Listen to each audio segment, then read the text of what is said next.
Hello friends, स्वागत है आपका आज के क्लास में। तो जैसा कि हम लोग पढ़ रहे हैं इंग्लिश में पार्ट्स ऑफ स्पीच में पहले टॉपिक को हमने क्लियर किया जिसका नाम है नाउन।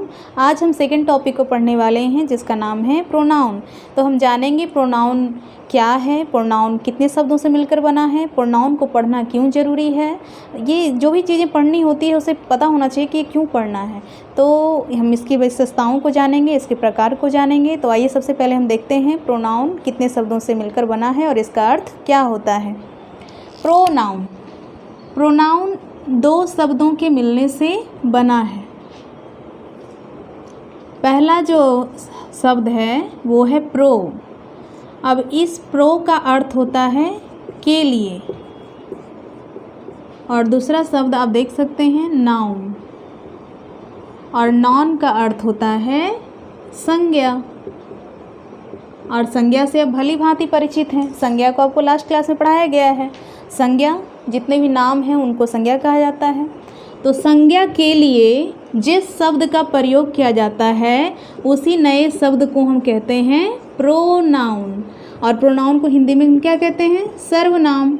अब इसे भी आसानी से हम तोड़ सकते हैं। सर्व नाम बना है दो शब्दों के मिलने से, सर्व जोड़ नाम। अब नाम क्या है? नाम ही संज्ञा है।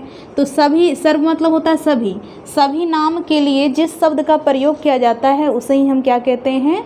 सर्वनाम। या फिर संज्ञा के लिए जिस शब्द का प्रयोग किया जाता है उसे कहते हैं प्रोनाउन।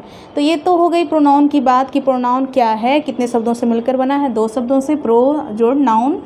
सभी नामों के लिए जिस शब्द का प्रयोग किया जाता है उसे प्रोनाउन कहते हैं।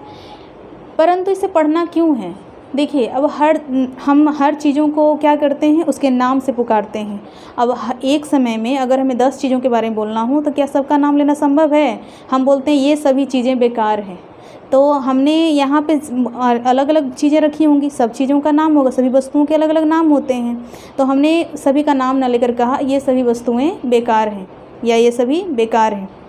या फिर हम क्लास में पढ़ा रहे हैं तो क्लास में कई सारे बच्चे होते हैं। अब सब बच्चे हल्ला कर रहे हैं तो सबका नाम लेना संभव नहीं है कि सोनी, पिंकी, मोहन, सबका नाम हम नहीं ले सकते कि क्यों हल्ला कर रहे हो तुम लोग। लेकिन हम बोलते हैं आप लोग क्यों हल्ला कर रहे हैं। तो हमने सभी बच्चों के नाम के बदले एक शब्द का प्रयोग किया, आप लोग। तो देखिए कितना सरल हो गया, हम अपनी बात को ही बोल दिए और सबका नाम लेना भी नहीं पड़ा। ये बहुत ही ज़रूरी था। हम कोई भी बात अपना व्यक्त करते हों या फिर किसी के बारे में बोल रहे हों तो क्या होता है कि अगर मान लीजिए हम बोल रहे हैं राम के बारे में हमें 10 लाइनें या 20 लाइनें बोलनी हैं। तो हम बोलेंगे राम बहुत तेज़ लड़का है, राम के 2 भाई बहन हैं, राम यहाँ काम करता है। बार बार राम राम बोलने से आपको राम राम शब्द ज़्यादा याद रहेगा और राम के बारे में जो विशेषताएँ हमने बताएं वो याद नहीं रहेगा। या फिर सुनने वाले को मज़ा नहीं आएगा, अच्छा बार बार तो एक ही नाम रिपीट कर रही है, कुछ नया तो है ही नहीं। तो क्या होता है कि हर जगह पे नाम नहीं ले सकते, हम अपनी बातों को सरलता से व्यक्त नहीं कर पाते अगर सर्वनाम नहीं होता। तो हम आपस में हम, तुम, मैं, वह, ये, वो, क्या, क्यों, ये सब जो बोलते हैं ये कुछ और नहीं है, ये सर्वनाम ही हैं जो हमारी बातों को व्यक्त करने में क्या करता है? बहुत ही मदद करता है। तो सर्वनाम का आविष्कार हम भाषा को सरल बनाने के लिए, भाषा को सरलतापूर्वक प्रकट करने के लिए, वाक्यों को सुंदरता प्रदान करने के लिए, बोलने में आसानी हो, सामने वाले को समझने में आसानी हो, इसके लिए क्या किया गया? व्याकरण में या ग्रामर में एक और नए टॉपिक को जोड़ा गया जिसका नाम है सर्वनाम। तो जितना संज्ञा इम्पोर्टेंट है उतना ही ज़्यादा क्या है? सर्वनाम इम्पोर्टेंट है, क्योंकि सर्वनाम के बिना हम अपनी बातों को पूरी तरह से प्रकट नहीं कर पाएंगे। क्योंकि हर जगह पे हम सबका नाम नहीं ले सकते हैं और नाम के बदले ही जिस शब्द का प्रयोग करते हैं वो क्या कहलाता है? सर्वनाम या प्रोनाउन। तो आइए देखते हैं हम आगे कि प्रोनाउन का डिफिनेशन और उसके कुछ एग्जाम्पल। तो आइए देखते हैं, यहाँ पे आप देख सकते हैं डिफिनेशन, और इसका अर्थ होता है परिभाषा। तो प्रोनाउन को हम डिफाइन करते हैं, the word which is used instead of a noun. Instead का मतलब होता है के स्थान पर, और मतलब कि जिस शब्द का प्रयोग नाउन के स्थान पर यानी संज्ञा के स्थान पर प्रयोग किया जाता है उसे हम क्या कहते हैं? Pronoun. The word which is used instead of a noun is called pronoun. तो इसके एग्जाम्पल के द्वारा इसे समझ लेते हैं। देखिए यहाँ पे लिखा हुआ है Ram is my friend, Ram is my friend. तो आप देख सकते हैं यहाँ पे राम नाम है, और नाम है तो ये क्या होगा, नाउन होगा। अब दूसरा सेंटेंस राम के बारे में कहा जा रहा है, ही इज़ इंटेलिजेंट। तो राम मेरा दोस्त है और वह क्या है, तेज है।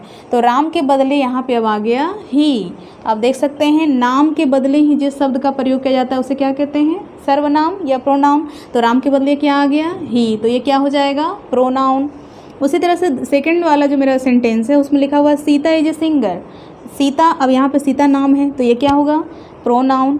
अब सीता के बदले हम यहाँ पे सी इज माई सिस्टर, मतलब सीता जो एक गायिका है वो मेरी क्या है, बहन है। तो यहाँ पे देखिए सी, सीता के बदले क्या आ गया, सी। तो हमने नाम के बदले एक और नए शब्द का प्रयोग किया तो ये भी क्या हो जाएगा, प्रोनाउन हो जाएगा। फिर यहाँ पे देखिए my uncle bought a pen.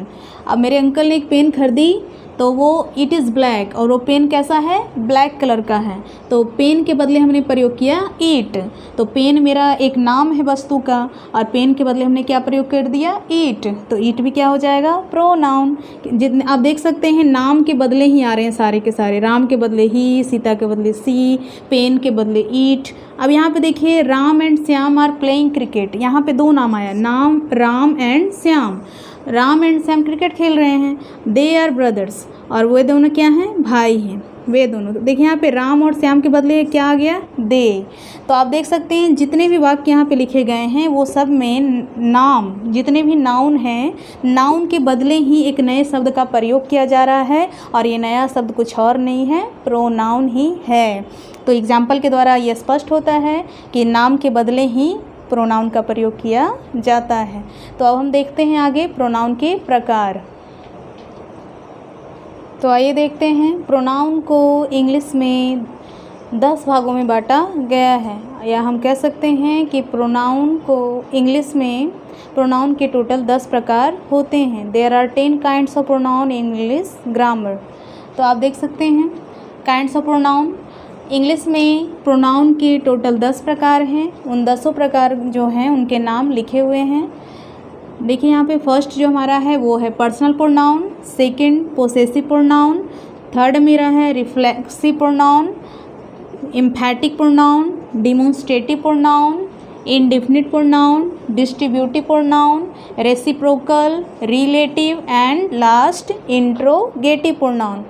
तो ये टोटल 10 प्रोनाउन के प्रकार हैं, इनके नाम हैं। इनको एक एक करके हम सरलतापूर्वक समझेंगे और जानेंगे कि कौन कौन से शब्द हैं जो इन 10 के अंतर्गत रखा गया है, और हम इस तरह से जान जाएंगे कि जितने भी शब्द हम प्रयोग करते हैं वो कौन कौन से शब्द प्रोनाउन के अंतर्गत आते हैं।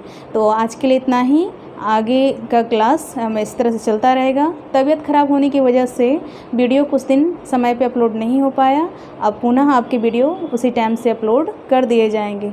धन्यवाद।